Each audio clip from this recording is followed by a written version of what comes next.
Coach, you guys came out, got a 2-0 win against Santa Barbara today, and got yourself into the Big West tournament again this year. Yeah. Talk about the importance of that and being consistent with getting into the conference tournament. Well, I think it's huge this year. We're hosting it, so it would be a shame if we weren't in it.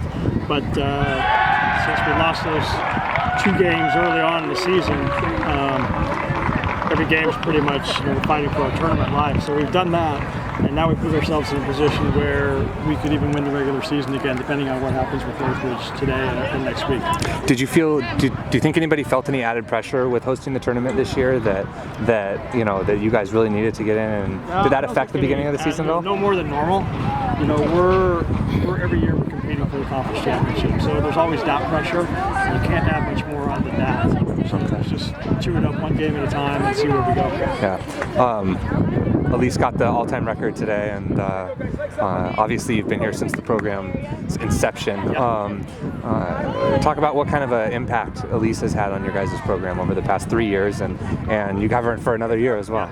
Well, it's every team is good now. The parity is it's all over the place. So it's you can organize your defense, you can play solid, but if you don't have someone that can score goals, you're going to tie or lose games because you just need to put away your chances. So having someone like that on your team is a huge plus. It's a lot of pressure on her, but she comes through and she's got teammates that feed her the ball. Megan and Booten, someone else that's kind of like stealth. No one really pays much attention to her, but I think she and Elise had the assist and goals on both of them. So it's nice having her on the team. When you recruited Elise, did you have an idea that she could have this kind of an impact? I mean, you never know what you're going to get because you get snapshots of recruits. I was telling someone this morning, and until they show up and start playing, you don't really know.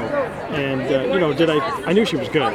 Did I think she was going to break scoring records? It's not something I even thought about. As a junior? Yeah, or at all. Yeah, I know. You look at the record that Coco had. Right. That's a lot of goals. So it's like that's never going to be broken. Yeah. So she's going to set a record at some point same thing. It's never going to be broken, and then hopefully I'm around long enough for it to be broken. Yeah. Have you talked to Coco at all? Yeah, she actually sent me a nice email and wanted me to relay to Elise, which I did. It's like, good luck, congratulations, hope you break it against Santa Barbara. And she did. Yeah. Kind of special in the blue-green rivalry game to break it as well. Going into next week, you have 1 game left. You've already clinched your tournament spot, right. But like you said, you still have a chance to win the conference. So what's the mindset going into next week's game? Well, it's the same thing. We just approach it 1 game at a time, and we just got to go. We're playing Fullerton at their home on Senior Day, and there's going to be a lot of energy in the field. So we got to go just do the simple things really well, and hopefully we play well. I won't talk to you guys before the tournament, but what are the added things that you guys are having to do that you're kind of responsible for in terms of hosting the tournament here? How do you keep that from being a distraction? Our administrative staff, our support staff, they're dealing with all that. Okay. So other than answering a few questions, they take care of it. We got a great department that handles all that stuff, and so we get to focus on playing. Great. Thanks, Coach.